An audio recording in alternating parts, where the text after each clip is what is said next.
Put the light on.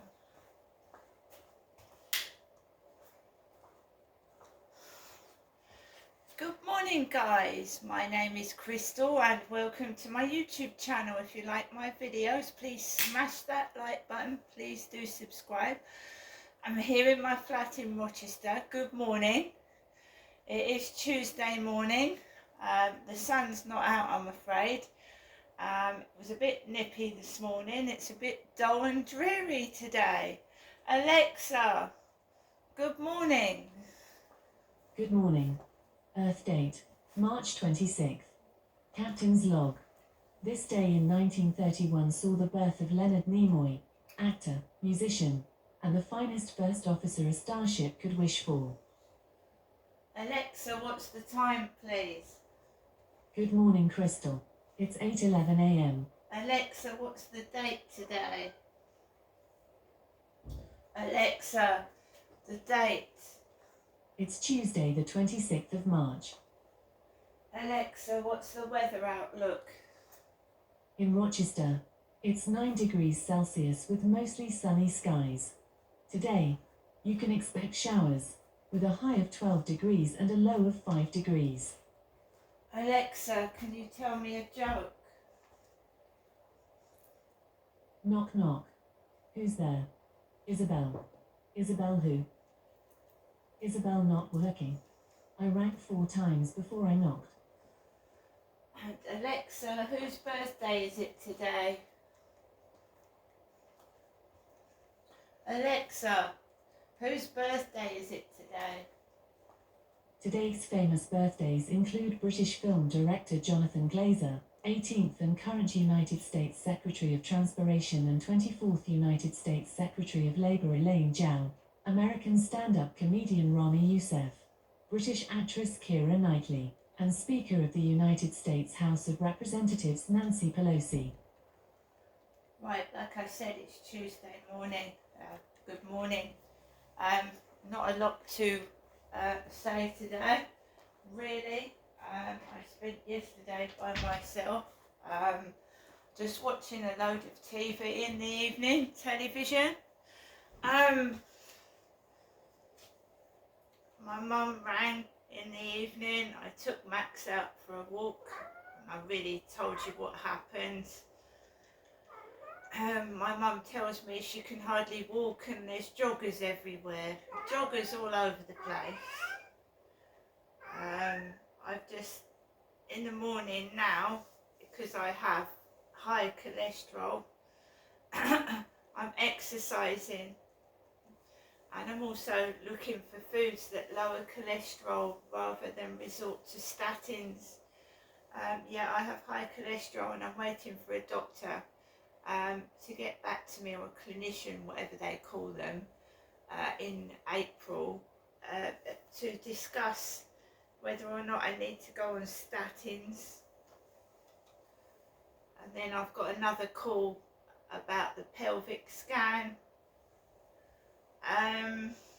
Going through the menopause, up and down like a yo-yo. 1 minute I'm okay, the next I feel like I'm gonna throw in the towel and I've given up, and then I just force myself to keep carrying on, because one day I'll be up and I'm ready to go, and then I just get a period out the blue.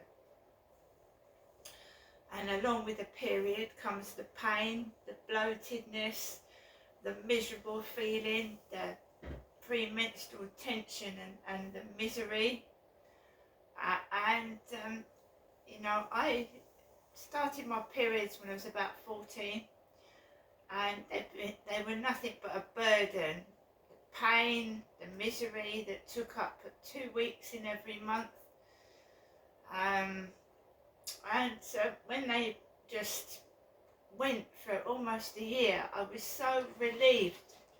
And then all of a sudden, this year, out of the blue, I start getting periods again. But they're not full-blown periods. They're like half a period.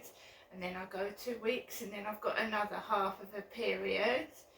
And I went to the hospital, didn't I? And they said he thought I had endometritis. and he was going to put a Mirena coil, which is a contraceptive device. And I read some really bad reviews of the Mirena coil, and the blood stopped, so I decided against it, and now it's all started again. So I don't know where I am basically from day to day, and it does get you down, makes you grumpy.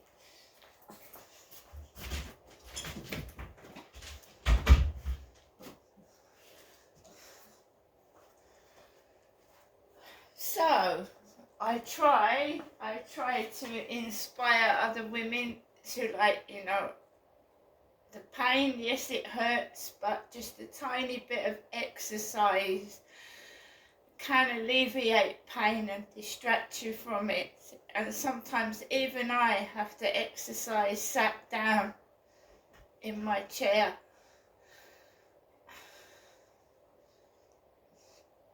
So I've just made a cup of coffee. I fed my wonderful pets. Max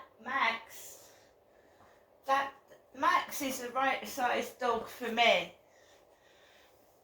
He's a really lovely dog. He's obedient. He doesn't chew the furniture. He's great. So when I do have to go out, I know that he's not going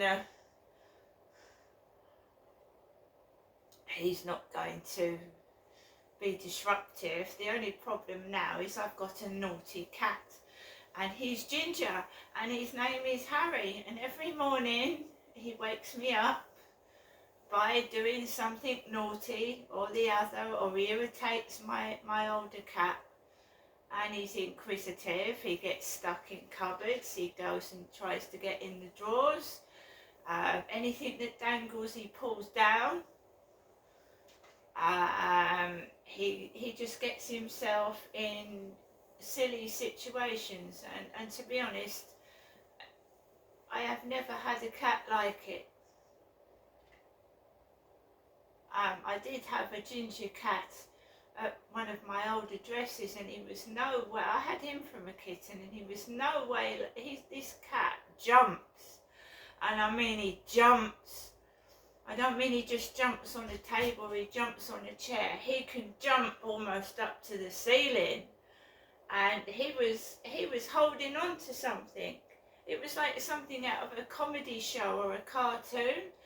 He was actually, like, you know, leaning from the light and going like that, and I had to pull him off. He can jump really high. Never had a cat like it. And he's daft as well. He's stupid, he's silly, he's got no sense of danger. Harry, come here, come on. So Max will come over. Harry, your name isn't Harry, is it? You're Max. Harry, come here. It's biting the dog's leg now. They all get on with each other. They moan and groan and they argue like adults, but they all get on with each other. Anyway, I hope everybody has a lovely day today. I've got no plans as such for today. I just take things as they come, as people with pain issues do. Yeah, I look okay, yeah, I do my videos, but you can do a video in pain.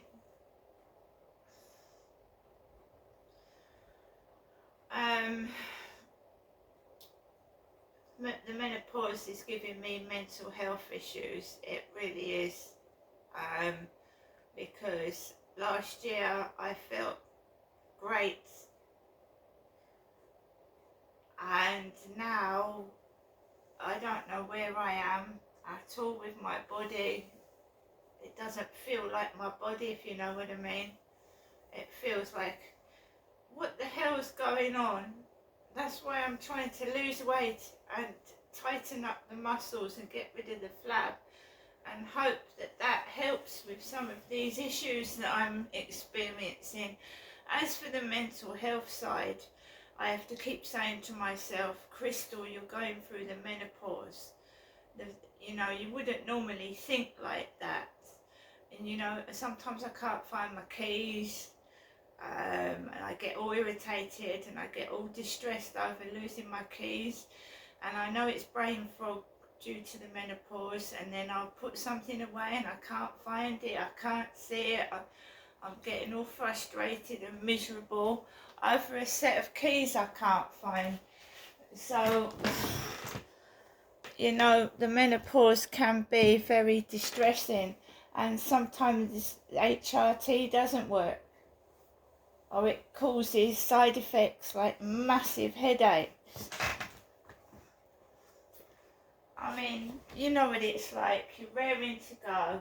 This happened to me the other day. You get up, you've got an appointment somewhere, you're ready to go, and then I get one of these menopause headaches.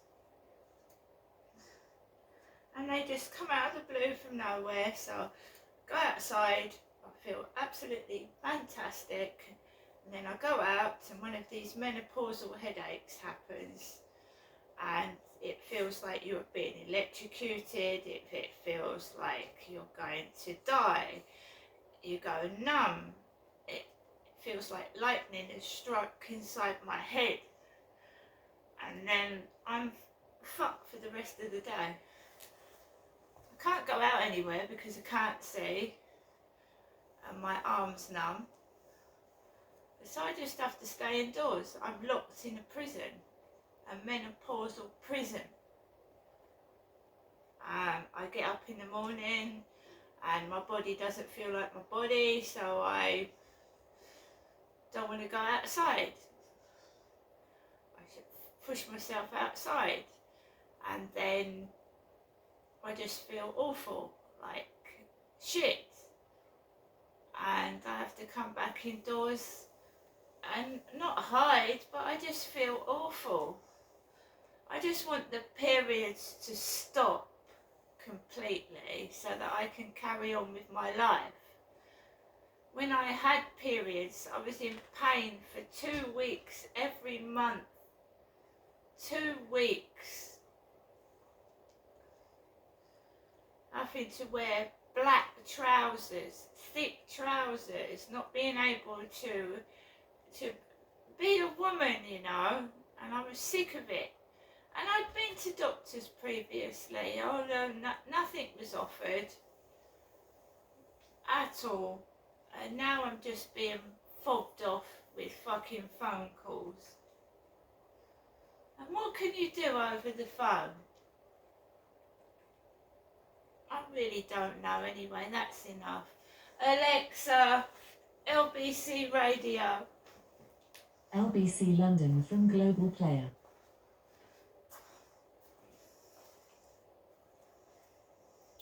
There were many more sanctions of Russians as a result of that than there have been of Chinese as a result of this. I can point to that, I suppose.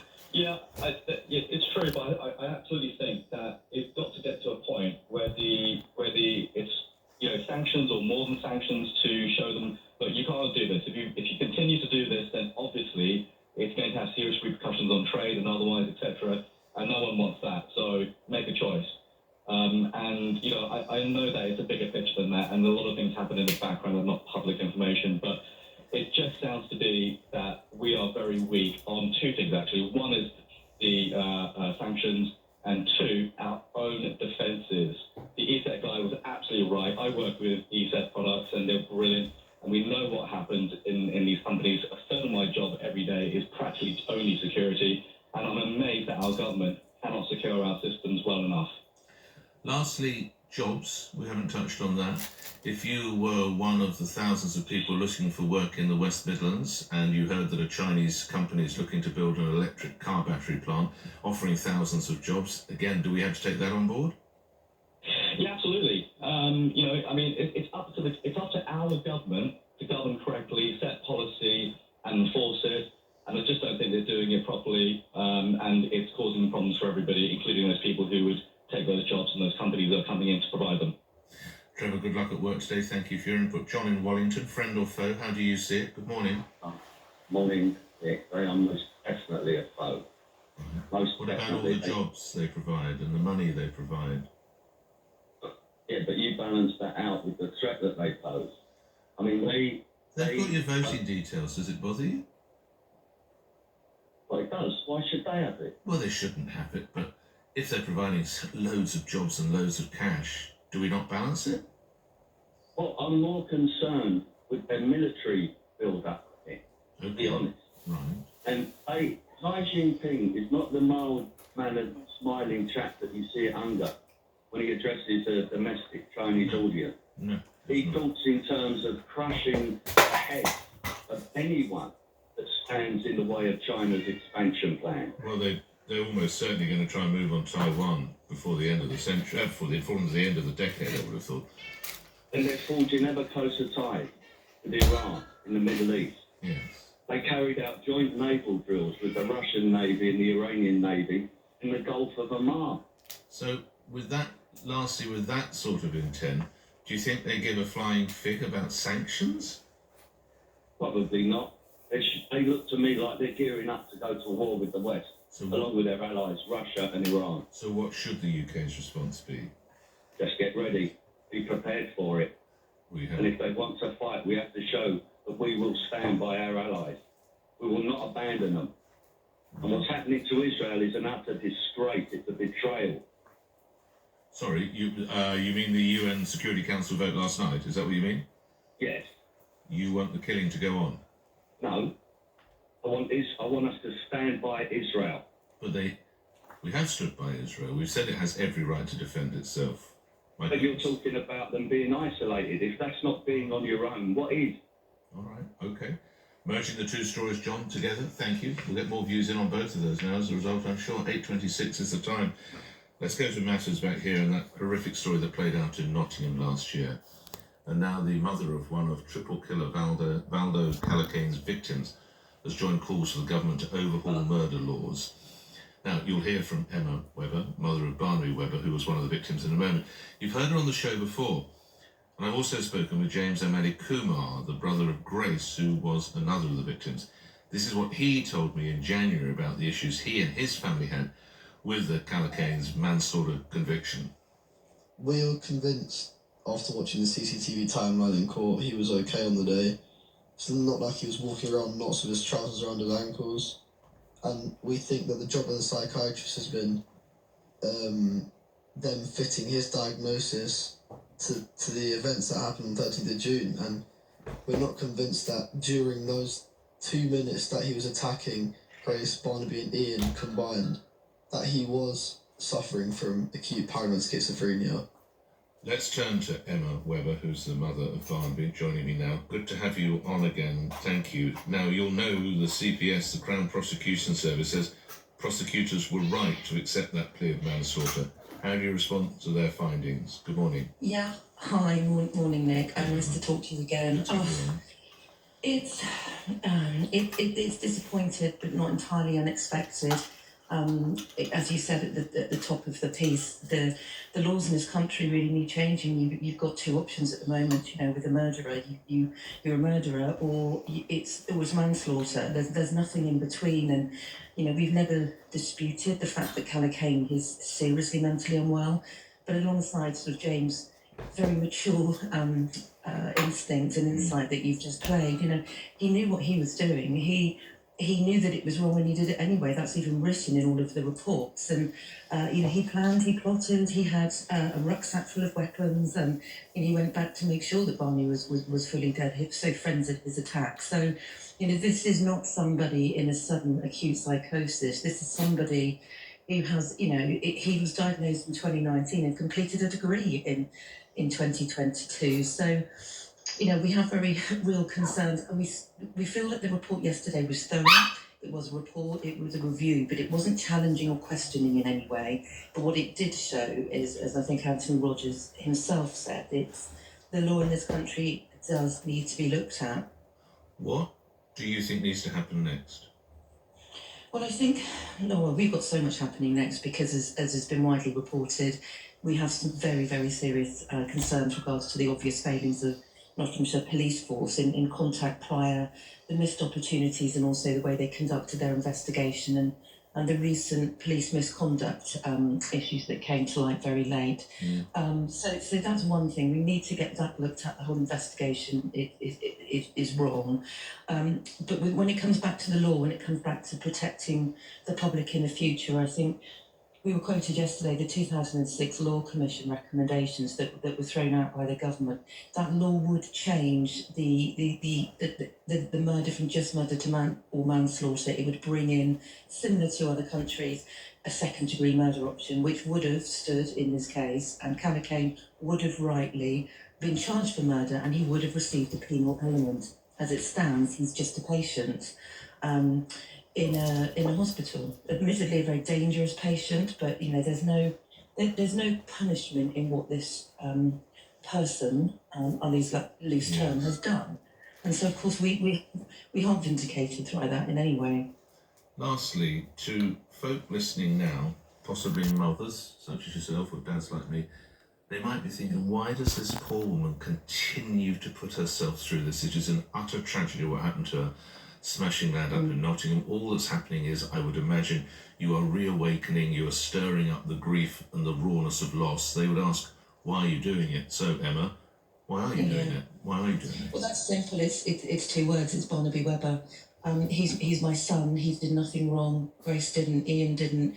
But things have been wronged in the way that there's monsters out in society. There's massive failings.